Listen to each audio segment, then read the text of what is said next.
Top 10 tips and tricks close range के लिए। अब टॉप 10 मैं बोल चुका हूं, लेकिन क्या मैं 10 टिप बता पाऊंगा? आइए पता करते हैं। तो शुरुआत करते हैं हमारी पहली टिप से। अब देखो, अगर आपको क्लोज रेंज जीतनी है तो यार तगड़ी गन होनी ही चाहिए। ऐसा नहीं है कि यार कि आप यूएमपी लेके आ रहे हो, बंदा ग्रोजा लेके आ रहा है ना, और आप सोच रहे हो कि भैया मैंने वीडियो देख ली, मैं तो पेटी बनाऊंगा ग्रोजा वाले की। नहीं यार, मजाक नहीं चल रहा है, हलवा नहीं चल रहा है। यहाँ पे गन बहुत ज्यादा मैटर करती हैं, खासकर तब जब आप पे 7.62 वाली गोलियां हो, वो काली गोलियों वाली गन हो। वो यार उनका डैमेज बहुत तगड़ा होता है और वो बनी ही क्लोज रेंज के लिए है। तो हाँ, अगर आप चाहते हो कि यार आप क्लोज रेंज फाइट जीतने लगो, तो यार गन महंगी लेना चालू करो। बैरल उठाओ, एकेएम उठाओ, ग्रोजा उठाओ और MK14 उठाओ। अलग लेवल की गन है ये। और सबसे खास बात कि यार इन गनों के बीच में ऊजी भी आती है, और ऊजी ना हद खतरनाक है, बहुत खतरनाक है। ऊजी एक इकलौती ऐसी गन है जो ड्रॉप पे नहीं मिलती, लेकिन फिर भी MK14 और ग्रोजा जैसी गनों को टक्कर दे जाती है। बस ऊजी की एक ही दिक्कत है, अगर आपने गोली मिस कर दी तो यार रिलोड करते रह जाओगे, जिंदगी बीत जाएगी और पेटी बन जाएगी। इसलिए यार अगर ऊजी उठाते हो तो यार गोली कनेक्ट कर देना सारी, नहीं तो दिक्कतें बहुत बढ़ जाएंगी। बस यही दिक्कत है इसमें। अब बढ़ते हमारे अगले टिप की तरफ, दूसरे टिप की तरफ। तो देखो, अगर आपको क्लोज रेंज जीतना है तो आपको अजीब हरकतें करनी होंगी। ऐसा नहीं कि यार आप खड़े होके एक जगह गोली चला रहे हो या मूव एंड शूट कर रहे हो। यार आजकल मूव एंड शूट भी हर कोई कर लेता है, इतने से काम कुछ नहीं होने वाला। इतने से जीतना, जीत जाओगे कई बार, लेकिन हर बार या फिर बहुत ज्यादा बार जीतना मुश्किल हो जाएगा, क्योंकि ज्यादातर बंदे मूव एंड शूट ही करते हैं। तो आपको कुछ हटके करना होगा। तो पहली चीज जो आप ट्राई कर सकते हो वो है जंप एंड शूट। अब देखो, जंप एंड शूट के बहुत ज्यादा फायदे हैं। जंप एंड शूट से क्या होता है, अगर बंदा आपकी वेस्ट पे डैमेज दे रहा होगा तो उसका डैमेज वेस्ट की जगह आपके पाँव की तरफ जाएगा, और पाँव पे यार डैमेज बहुत कम होता है पबजी मोबाइल में। तो ये जंप एंड शूट का फायदा है, और उसको एम करने में भी बहुत दिक्कत आएगी। बस यहाँ पे बात यह है कि यार जब आप कूदते हो ना, तब एम करने में आपको भी दिक्कत होगी। इसलिए आपको ये चीज मास्टर करनी होगी ट्रेनिंग ग्राउंड में या TDM में जाके। उछल उछल के बंदे पे लो, ताकि आप क्लासिक में बढ़िया तरीके से उछल सको और बंदों की मस्त पेटी बना सको। जंप एंड शूट बहुत काम की चीज है और बहुत ज्यादा मदद करती है क्लोज रेंज फाइट जीतने में। तो इस चीज को सीखना जरूर। अब बढ़ते हैं हमारी तीसरी टिप की तरफ। आपको सीखना होगा ड्रॉप शॉट। अब ड्रॉप शॉट क्या होता है? आप क्या करते हो, क्लोज रेंज में बंदों के मुंह के सामने लेट जाते हो और लेट के गोलियां पेलते हो इन्हें। अब इससे सीन क्या होता है यार, कई बार ऐसा होता है कि बंदे आपको एक गोली तक नहीं पेल पाते, क्योंकि वो आपके सर या फिर वेस्ट में मार रहे होंगे। आप लेट जाओगे अचानक से तो उनकी सारी गोली मिस हो जाती है, और जब तक वो नीचे की तरफ एडजस्ट करके आपको पेलेंगे, तब तक आप उनकी पेटी बना जा सकते हो। बस यहाँ पे एक दिक्कत है, जब आप लेटते हो ना, तब आपका एम बहुत ज्यादा बिगड़ता है। तो आपको प्रैक्टिस करनी होगी कि यार लेटते लेटते एम कैसे करो। और अगर आप एक ही हाथ से, एक ही अंगूठे से लेटते हो और उसी अंगूठे से एम करते हो, तो ये करना बहुत मुश्किल होने वाला है। और ज्यादातर आप ये तब इस्तेमाल करो जब आप क्लच की सिचुएशन में हो, जब ऐसे सीन चल रहे कि यार 2-3 बंदे आपने पेल दिए, आखिरी बंदा बाकी है, तो आप उस पे ड्रॉप शॉट पेल सकते हो। कई बार क्या होता है यार, जब सिर्फ और सिर्फ 1v1 चल रहा होता है, ज्यादातर बंदे कूल रह के खेलते हैं, उनको दिक्कत नहीं होती। तो जब तक आप लेटोगे तब तक वो गोलियां मारेंगे। और दूसरी दिक्कत यह है कि यार अगर उन्होंने गोलियां मार दी तो सीधा सर पे लगता है। इसलिए आपको ये चीज पहले मास्टर करनी होगी कि लेटते लेटते कैसे आप एम करो, और जो आपको 1 या फिर 2 सेकंड मिलता है, आप उतने में ही दूसरे बंदे की पेटी बना सको। और ज्यादातर क्लच के टाइम इस्तेमाल करोगे तब ज्यादा फायदा रहेगा। 1v1 में भी कर सकते हो, बस देख के करना कि यार किसी दरवाजे या फिर ऐसी जगह पे ना करो जहां पे आप फंस जाओ, नहीं तो यार इधर उधर एम भी नहीं कर पाओगे और लेटे लेटे पेटी बन जाएगी। और इससे पहले कि हम अपनी चौथी टिप पे बढ़े, हम जल्दी से बात कर लेते हैं एक बहुत ही बढ़िया ऐप की। मतलब यार, स्किप करने से पहले सुन तो लो। क्या पता मजा टैप आ जाए। तो इस ऐप का नाम है वन एक्सबेट, जिसकी मदद से आप कई सारे गेम्स जैसे कि क्रिकेट, फुटबॉल, वॉलीबॉल, बास्केटबॉल और ई स्पोर्ट्स पे बेट बुट लगा सकते हो। अब देखो, ऐसा नहीं है कि यार आप लेते हो अंधा पैसा और डाल देते हो किसी टीम पे, बिल्कुल नहीं। देखो आपकी फेवरेट टीम कौन सी है, कौन सी टीम बहुत बढ़िया खेलती है, कौन से टीम के प्लेयर्स बढ़िया हैं और हर बार जीतते हैं, और उन पे पैसा लगाओ, दिमाग से पैसे कमाओ। और अगर आपको ये नहीं करना तो इसमें कई सारे मिनी गेम्स भी हैं, तो आप मिनी गेम्स खेल के भी पैसे कमा सकते हो। साथ ही साथ इसकी सबसे बढ़िया बात यह है कि यार आपको आपके पहले डिपॉजिट में मिलता है 7,000 रुपये तक का बोनस या फिर 100% बोनस। तो देखो, अगर आप 7,000 रुपये डिपॉजिट करते हो, एग्जाम्पल है ये एक, तो आपको 14,000 रुपये मिलेंगे और आप उनसे और भी पैसे कमा सकते हो। और जीते हुए पैसे विड्रॉ करना बिल्कुल आसान है, क्योंकि इसमें पेटीएम, पेपाल, गूगल पे सब कुछ अवेलेबल है। आप आराम से विड्रॉ कर सकते हो, बिल्कुल ट्रस्टेड वेबसाइट है। तो हाँ यार, अगर आपको इस सब चीज़ का शौक है, इस ऐप को ट्राई करके देखो। इसकी लिंक कमेंट सेक्शन में होगी, बिल्कुल टॉप में। और अगर आप हमें सपोर्ट करना चाहते हो और भी ऐसे वीडियोस के लिए, तो देखो, पैसे डिपॉजिट करना जरूरी नहीं है, आप बस रजिस्टर कर सकते हो और उससे भी हमें काफ़ी हेल्प मिलेगी। इसकी लिंक कमेंट सेक्शन में होगी, बिल्कुल टॉप में। अब चौथी टिप यह है कि यार हर बार जब भी आप क्लोज रेंज में फाइट कर रहे हो, बंदों को घुमा घुमा के पेलो। सीन क्या होता है, समझ लो आप कंटेनर के आसपास हो और आपके कंटेनर के सामने वाले कंटेनर में ही दूसरा बंदा टीपीपी ले रहा है।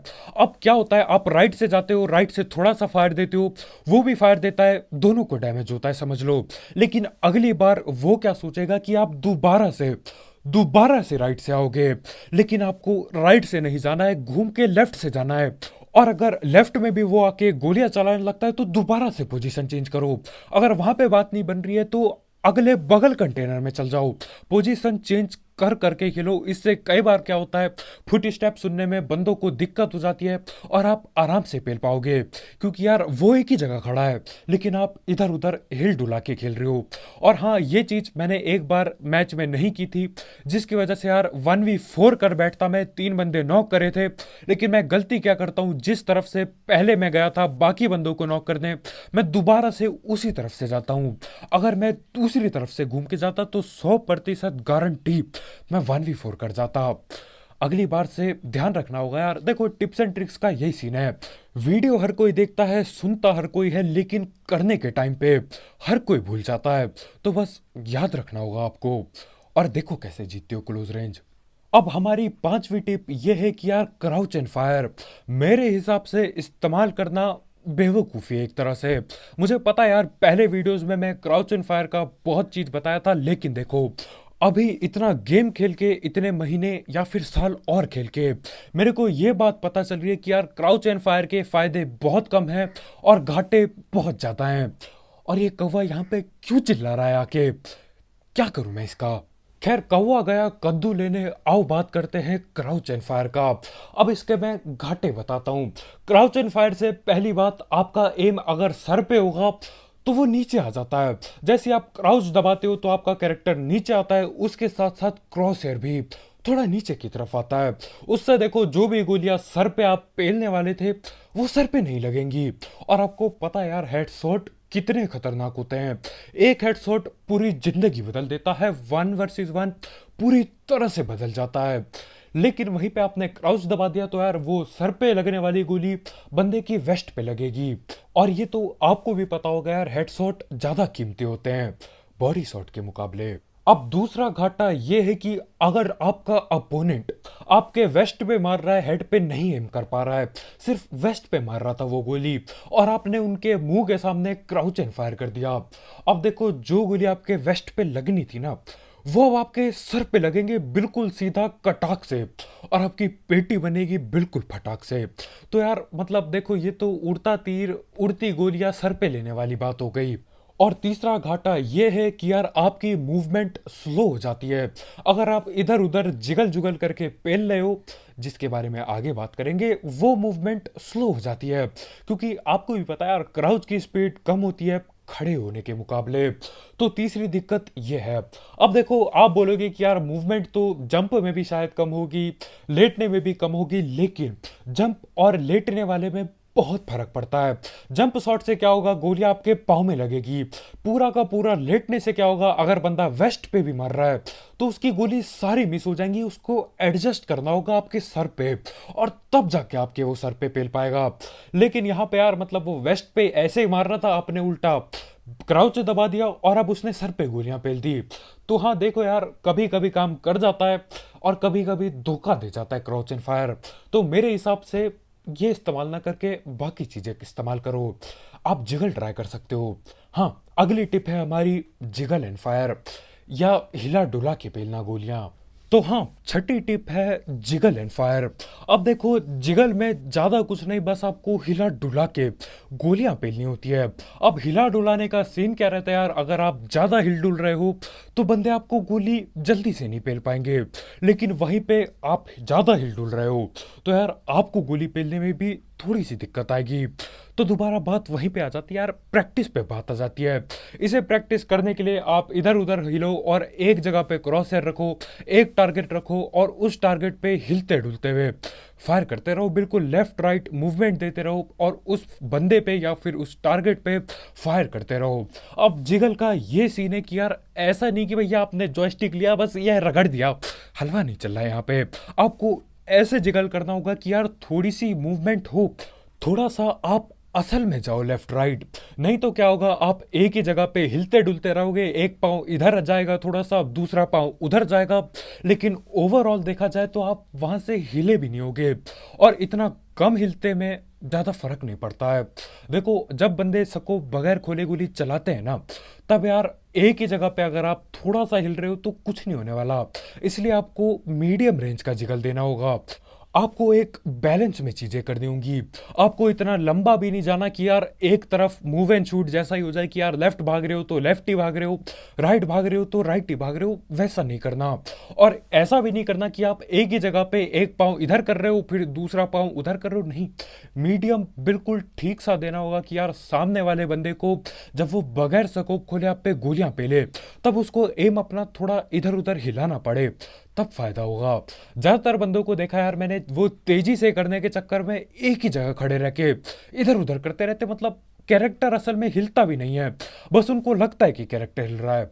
वो मत करना, बिल्कुल मीडियम बैलेंस जिगल करना, वो ज्यादा फायदा देगा। अब सातवीं टिप ये है कि यार ये पहले ही जान जाना कि सामने वाले बंदे पे आखिर कौन सी गन पड़ी है। अगर आप कहीं रस कर रहे हो, सामने वाले बंदे पे S12 की पड़ी है और आप सीढ़ियों से घुसे जा रहे हो, तो यार सीढ़ियों में S12 के इतने तेजी से नॉक करती है कि पता भी नहीं चलता। इसलिए पहले पता करो कि यार बंदों पे गन है कौन सी, उन्हें बेट करो या फिर इंतजार करो कि यार वो भी गोली चलाएं और आपको पता चल जाए कि यार गन है कौन सी उन पे। अब देखो, अगर अगले वाले बंदे पे ऊजी पड़ी है और आप पे M4 वगैरह है, तो कैसे भी करके कोशिश करो कि आप इतना हिल डुल जाओ कि उस बंदे की ऊजी आधी मिस हो जाए और उसके बाद यार फ्री की किल मिलेगी आपको। उस बंदे पे अगर ग्रोजा पड़ी है तो आपको ऐसा कुछ करना होगा कि यार आपकी पहली गोलियां पहले लगे। देखो, उस पे ग्रोजा पड़ी है, आप पे M4 पड़ी है, तो आपको कहीं से ऐसी जगह से जाना होगा या उसको ऐसी जगह पे फंसाना होगा कि आप उसे पहले एक दो गोलियां मार पाओ, उसके बाद वो आप पे गोलियां पहले। अब ग्रोजा तो यार नेक्स्ट लेवल गन है, मतलब एक दो M4 की गोली मारने के बाद भी अगर वो चलाता है ग्रोजा और सारी लगती हैं आप पे, तो भी आप ठिल जाओगे। लेकिन वही बात है यार, अगर आप बढ़िया तरीके से उसे फंसाते हो, गोल गोल घुमाते हो और पहले आप फायर करते हो, दो तीन गोली पहले आप लगा देते हो, तो सस्ती गन से भी आपके चांस ज्यादा हो जाएंगे जीतने के वो 1v1। तो हाँ, गन पता करो यार है कौन सी गन उस पे। अब आठवीं टिप ये है कि आप बगैर स्कोप खोले अगर आप गोलियां चलाते हो तो हो सके तो लेजर साइट ले लो। मेरे हिसाब से यार दो दो ग्रिप लेके चलो बैग में, एक ऐसी ग्रिप जो आपकी दूर स्प्रे देने में मदद करे और एक ऐसी ग्रिप जो आपको क्लोज रेंज में मदद करे, खासकर तब जब दूसरी गन आप पे बोल्ट एक्शन पड़ी हो, जैसे कि कार 98 या फिर AWM। सोचो आप M4 और चला रहे हो M4 के साथ AWM, तो अगर आप क्लोज रेंज रश कर रहे हो और वैसे भी बगैर स्कोप खोले चलाओगे तो लेजर साइट रखो ताकि एक्यूरेसी और बढ़ जाए। अगर M4 की जगह बैरल चला रहे हो तब तो यार लेजर साइट होना ही चाहिए, क्योंकि क्लोज में वही लेके घुसोगे और M4 से ज्यादा बहुत ज़्यादा रिकॉइल या फिर गोली का फैलना ज़्यादा होता है बैरल का, तो वहाँ पे लेज़र साइट बहुत काम आएगी। तो हाँ, हो सके तो 2 ग्रिप लेके चलो और देखो कौन से टाइम पे कौन सी ग्रिप इस्तेमाल करनी है।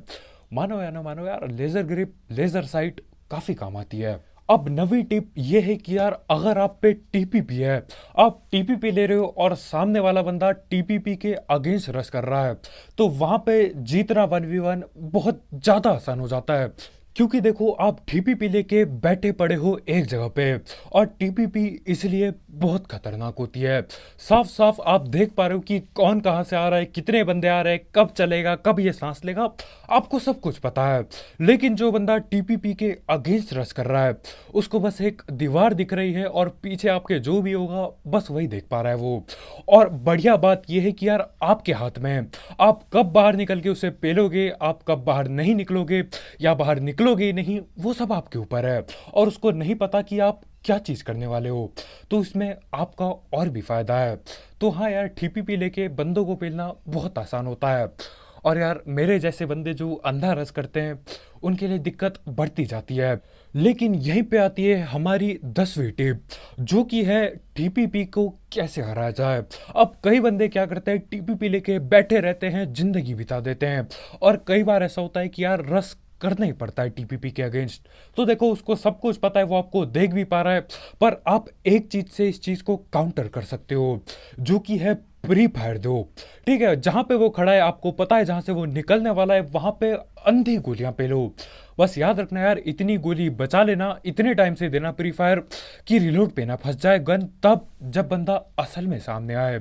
और प्री फायर से बात एक ही हो जाती है लगभग लगभग, क्योंकि आप पहले से ही गोली चला रहे हो, और जब वो निकल के गोली चलाएगा, तब आप लगभग लगभग दोनों एक ही टाइम पे गोली चलाओगे। लेकिन हाँ, फिर भी टीपीपी वाले को एडवांटेज ही मिलता है। और इसे और भी बढ़िया करने के लिए आप जंप एंड शूट कर सकते हो, या फिर ड्रॉप शॉट दे सकते हो, वो आपके ऊपर है। तो बस भाई लोग यार, आज की वीडियो में इतना ही। बहुत बहुत शुक्रिया वीडियो देखने के लिए। इन सारी चीज को देखो, आपने वीडियो देख ली, लेकिन गेम खेलते टाइम याद रखना बहुत ज्यादा जरूरी है। वीडियो तो हर कोई देखता है यार, लेकिन गेम के टाइम याद करके इस्तेमाल करना, वो सबसे ज्यादा बड़ी बात है। और हाँ भाई लोग, जाते जाते 1xbet चेकआउट करना मत भूलना, उसकी लिंक कमेंट सेक्शन में होगी बिल्कुल टॉप में। ट्राई करके देखो यार, दिमाग से पैसे लगाओ, अपनी फेवरेट टीम के साथ आप भी पैसे जीतो, या अपने फेवरेट प्लेयर के साथ आप भी पैसे जीतो। दिक्कत किधर आ रही है, फ्री में ट्राई करके देख लो, पसंद आया तो इस्तेमाल कर लेना आगे। तो आज के वीडियो में इतना भाई लोग यार, बहुत बहुत शुक्रिया वीडियो देखने के लिए। अगर आप यहाँ पे नए हो तो करो सब्सक्राइब, और भी ऐसे ही tips and tricks, game play breakdown और मिथ बस्टर वीडियोस के लिए। तो कल मिलते हैं यार, बाय बाय।